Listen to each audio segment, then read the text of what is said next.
When I began mapping the zoo economy, I expected to find gaps in funding. But instead, I found something no one had prepared me for.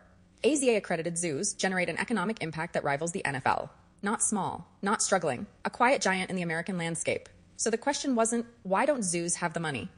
It became, why does the public still feel so disconnected from the conservation work zoos are already doing? This map was my way of exploring that disconnect and what it might take to bridge it. This map represents the U.S. zoo economy, specifically AZA-accredited nonprofit, non-city-owned zoos. Together, these institutions generate billions in annual revenue while sharing missions to protect wildlife, educate the public, and fund global conservation. Each circle represents one zoo. The size of the circle shows its total revenue and surplus capacity, in other words, how much financial room that zoo has to give beyond operating costs. The color of each circle represents the Greenwashing Index, a measure of how closely a zoo's conservation rhetoric matches its action. Scores were calculated by analyzing mission statements, website claims, and financial data from IRS 990 filings to identify alignment or gaps between words and investment.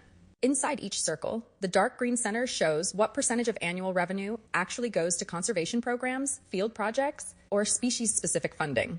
Some zoos give a bigger percentage than others, so their green circle is larger than their revenue circle, while others do not contribute financially to conservation. Around some circles, you'll see gray or pink halos. A gray halo means a deficit giver, a zoo that donates to conservation even while operating in the red.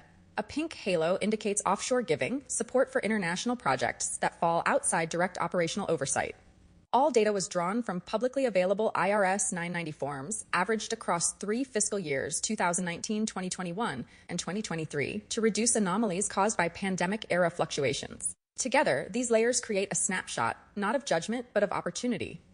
A way for zoos to see where conservation intent and conservation impact might not yet align, and to begin designing toward transparency, empathy, and trust.